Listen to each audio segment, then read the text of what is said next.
경번역 하실 때는 굉장히 허트림 없는 그런 진지한 자세로 두 번, 세 번 고치는 것도 없이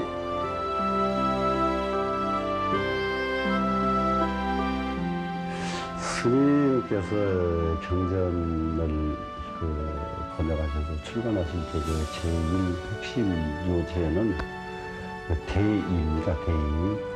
그 대의에 중점을 두시고 그 대의가 가닥이 양할 적에는 여러 번 논강을 거치고 또 거쳐가지고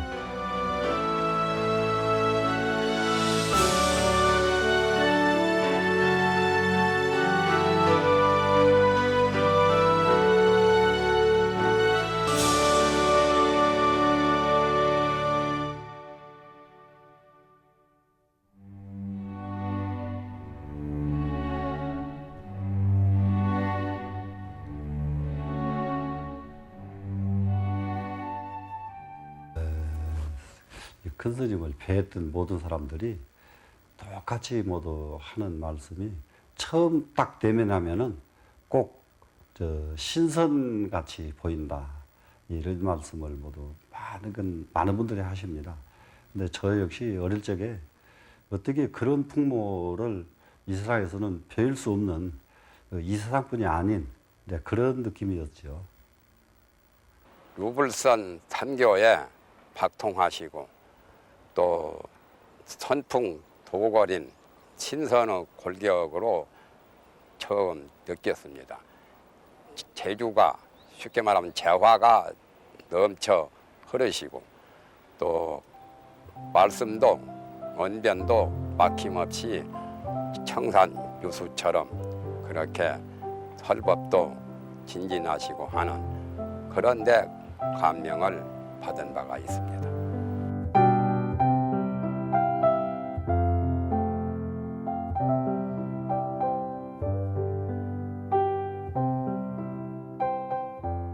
그때 처음 들어가서 이제 큰 방 앞으로 들어서니까 방에서 이제 경 읽는 소리가 어떻게 울려 퍼지던지 그야말로 숨이 꽉 막히는 그런 느낌이었죠.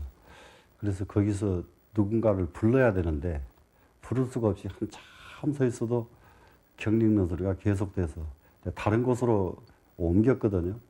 옮겨보니까 그쪽에도 또 경 읽는 소리, 이쪽으로 가도 경 읽는 소리. 한동안을 누구를 풀어질 못했습니다. 한참 얼마 동안 지내고 나니까 어느 스님 한 분이 그냥 밖으로 나오시더라고요. 그래 밖에 서 있는 저를 보시고는 어떻게 왔느냐 그래서 출가를 하러 왔다. 네, 그랬던 그 기억인데 그 풍경은 아마 거기 어느 곳에 가도 그런 풍경이 다시 잊어지지 않을 그런 풍경입니다. 대단한 열기였습니다.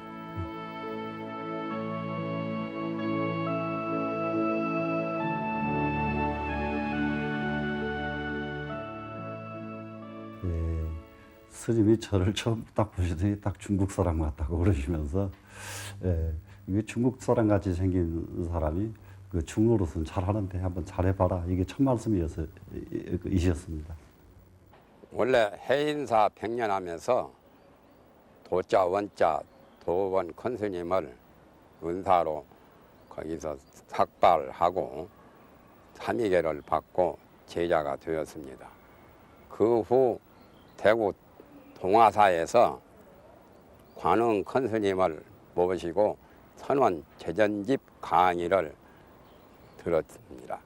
그 후 관흥 큰 스님에게 구사유식 그런 유식 철학을 배우려고 했었는데 여의치 않아서 관흥 스님께서 단어 스님에게 소개를 하셨기 때문에 그래서 관흥 스님의 편지를 가지고 오대산에 가서 그때 수도원 하고 계실 때 거기 가서 수학을 한 것입니다. 이제 그때는 그걸 잘 몰랐습니다만은 스님의 그 전략, 그 정신은 그 후에 모든 그 궁핍한 데서 벗어난 뒤에도 계속 이어지셨습니다만은 그때 당시의 생활 신조는 그 말할 것 없이 본인을 스님 본인을 위시해서 모든 대중들이 입고 먹는 부분에서 가장 아주 철저하게 이제 검소하셨고 공부하는 사람에게 오로지 공부 이외에 다른 것은 보질 않으시기 때문에 그런 회상이 지금 다시 없습니다만은 저는 그때 당시 행자인데 그때 스님께서는 그 화엄경을 강의를 하셨거든요. 그런데 다행히 제가 이제 조금 그 마을에서 이제 서당을 좀 다녀서 글을 대충 조금씩 이렇게 훑어볼 줄 아는 그런 터라 그 공부를 좀 하고 싶은 마음을 내니까 스님께서 행자라도 공부가 우선이니까 와서 공부 참관하라. 그래 하셔서 행자인데 화엄경 강의하시는데 참관을 했었습니다.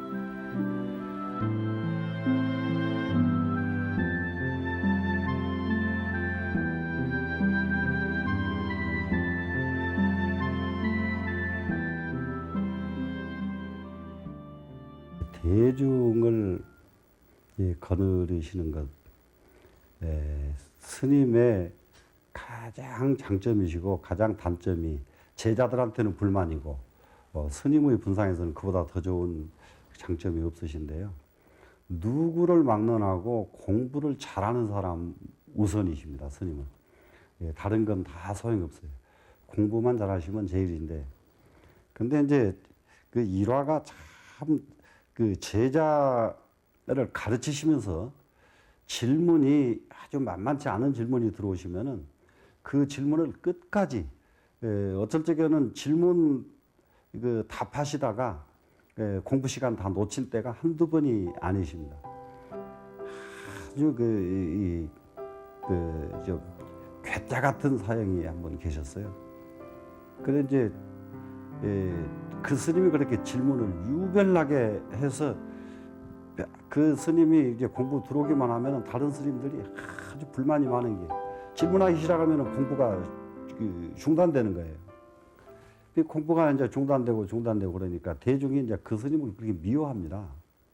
미워하니까 본인이 그걸 느끼고 그러고서는 이제 스님께 찾아가서 보따리를 탁 쌓아놓고 스님 저 가겠습니다. 이제 이래 합니다. 그러니까 스님께서 그때 당시 이제 화엄경 강의 중이시니까 무거 물에 영무주인데 가기는 어딜 가 이놈아 이렇게 하셨단 말입니다. 제자에게. 그러니까 이제 그 사형이 무거 물에 영무주에서 갑니다. 이렇게 딱 대답을 한단 말이에요. 무거 물에 영무주기 때문에 가도 되고 있어도 되고 상관없잖아요. 네, 에서 갑니다. 네, 그래서 이제 보따리를 쌓아 짊어지고 이제 스님을 떠나서 이제 갔다가, 근데 오래 밖에 있지도 못합니다. 이제 이게 여기가 궁금해가지고. 그래서 이제 다시 돌아오면은 그 스님은 한동안은 질문 안 하고 가만히 잘 참관을 해요. 그러다가 이제 질문이 발동하기 시작하면 공부에 또 방해를 줘. 그래 대중이 이제 싫어하고 그러면은 또 가고 그걸 반복을 수없이 하는데도 그 스님의 아주 번뜩이는 그 질문이 스님께서는 너무 좋으셨는지 대중이 아무리 싫어해도 그 사역만 오시면은 그냥 스님이 아주 그렇게 반가워하시고 그러셨어요.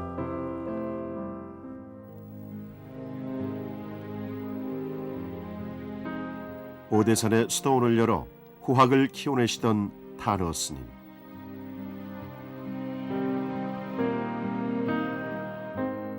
스님이 원력을 세우신 역경불사는 후학들에게 불학 공부의 지름길이 되어 주었다.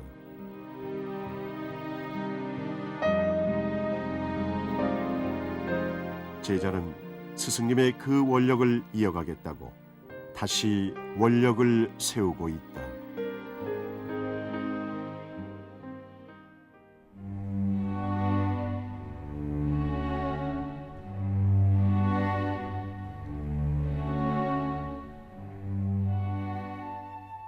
스님께서 원하시는 바가 특별한 사람 길러내는 것을 원하십니다.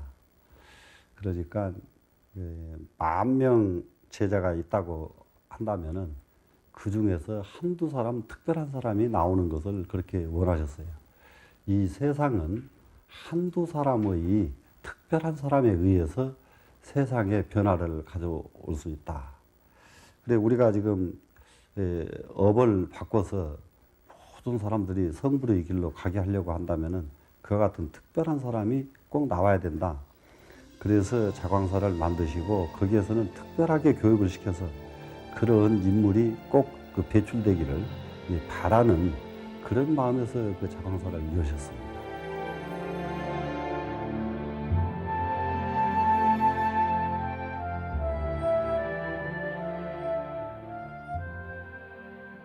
그때 당시 3년 결사를 마친 대중들이 공감한 것이 전부가 다 3년 결사로는 공부가 미진하다.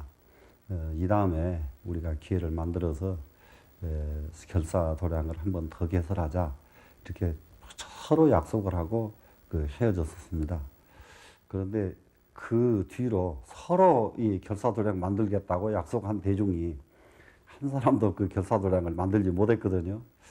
근데 이제 지금에 와서 생각해 보면은 최소한도로 결사가 10년은 되어야 된다 하는 생각이 들어서 10년 결사 도량을 꼭 만들어서 정말 스님이 원하시던 그런 그 후세에 큰 그릇을 만들어내는 그런 도량을 꼭 갖추려고 지금 준비 중에 있습니다.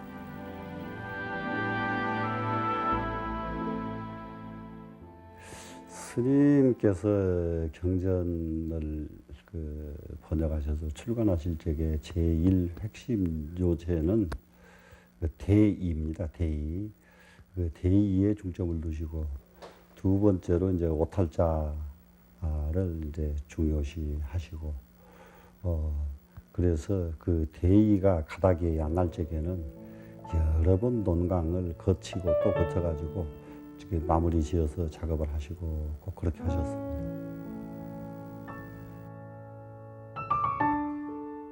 그 작업을 하실 적에 9시면 주무시고 11시, 12시 어쩔 때에는 이제 1시 때 이제 일어나시면은 일어나시자마자 원고를 쓰기 시작하는데 그 시간에서부터 아침 공양할 때까지 이렇게 원고 쓰신 양이 얼마만큼 양이 분량이 많든지 우리가 가서 세알릴 수가 없습니다. 단어 컨스님께서는 하엄경을 보아야만 부처님의 풍부한 부처님의 깨달으신 그 살림살이를 알아볼 수 있다라고 그 말씀을 하셨습니다. 그리고 그분께서는 만년필 하나 가지고 원고 몇천 내씩은 10,000내 이상 이렇게 쓰신 그러한 기억이 남아 있습니다.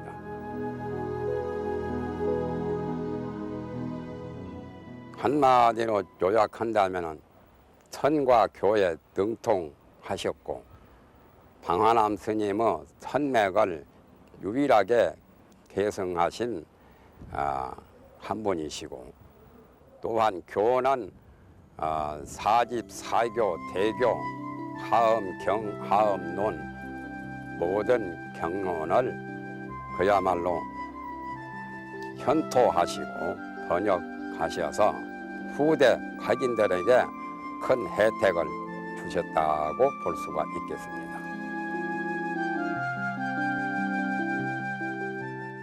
낮에는 이제 아침 공양 마치면은 강의하셔야 되고 또 강의 끝나고 들어오시면 또 원고 쓰시거든요. 쓰시는데 누가 찾아오면은 또 다 만나셔요. 만나시는데 스님의 아주 참 특장점이 뭐냐 그러면은 누가 찾아와도 나 원고 쓰느라고 바쁘다. 요즘 뭐 하느라고 바쁘다 이 말씀 안 하세요. 다 만나주셔요. 다 만나주시고 그러는데도 이게 원고 양이 그만큼 많은 분량을 쓰실 수 있었던 것은 그 새벽 시간이었습니다. 예, 그래 저희 그렇게 지금 해보려고 해도 그거는 그렇게 쉬운 일이 아니더라고요. 그래서 스님께서 이루신 그 큰 업적은 그 새벽 시간에 다 이루셨다. 이렇게 말씀드릴 수가 있습니다. 출가 수행자가 되겠다고 오대산을 찾은 날, 산사는 경익는 소리로 가득했다. 처음 배웠던 은사님의 미소는 제자의 마음에 오래도록 남았다. 첫잠 깨고 다시 잠들지 말라시던 스님의 경책이 지금도 생생하다.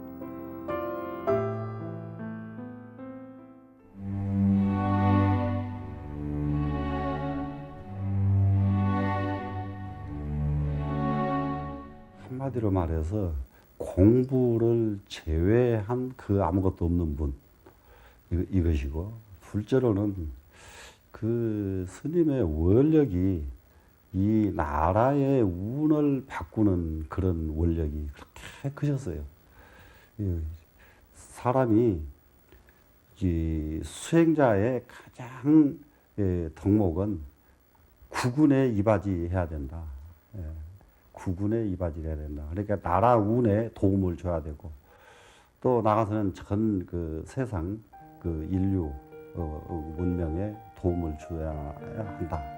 이 원이 워낙 크셨기 때문에 그러려고 그런다면 그만큼 공부가 이루어져야만 된다 하는 것을 한 번도 놓친 일이 없으십니다.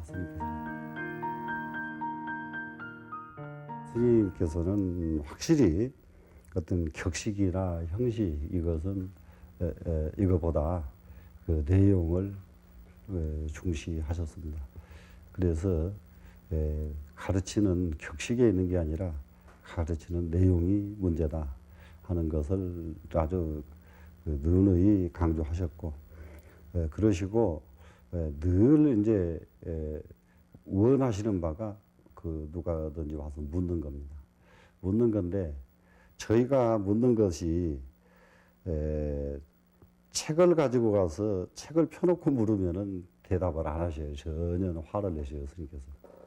대답을 안 하시는데, 책을 보다가 애워가지고 가서 물으면은 이제 밤을 새서라도 가르쳐 주십니다. 공부하는 사람은 공부하다가 안 되거든. 그때 다 애운 것을 그래도 애웠는데도 안 될 때에 묻는 자세. 그걸 그렇게 좋아하셨습니다. 다른 것이 없어요. 공부 완성입니다.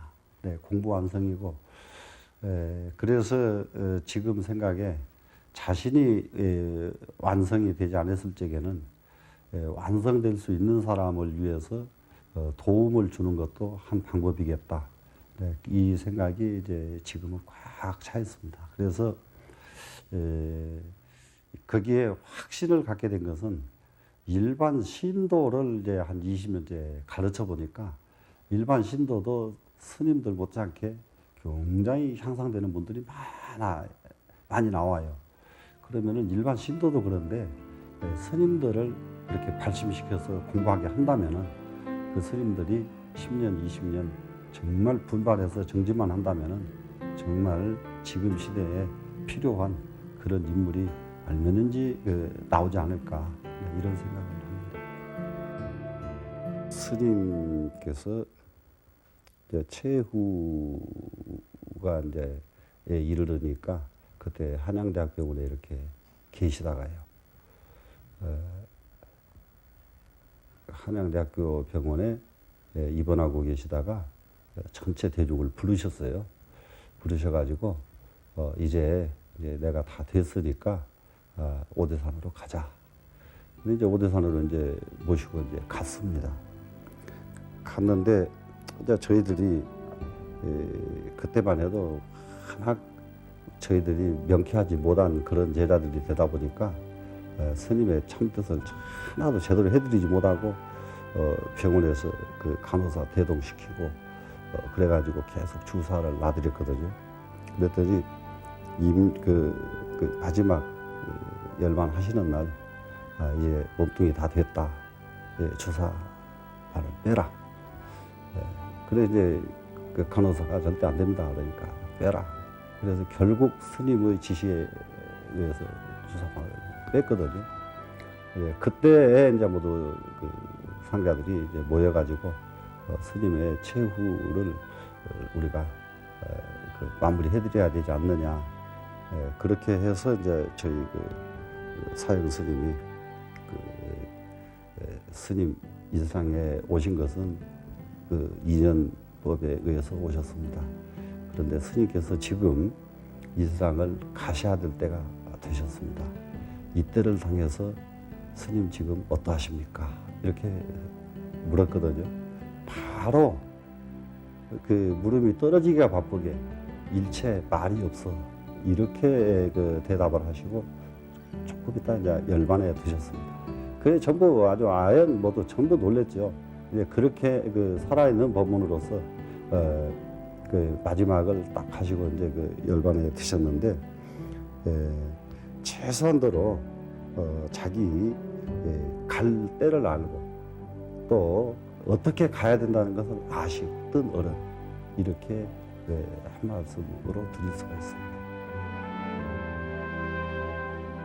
부처님께서 이 세상에 왔다고 그러지만은 왔다는 것은 달이 일천강 속에 그림자가 비쳤다는 것이고 부처님이 이 세상에 떠나셨다는 것은 바로 허공이 모든 세계에 나눠져 있다는 것입니다. 제자가 곁에서 지켜본 탄호 스님의 역경불사는 미중요의 불사였다.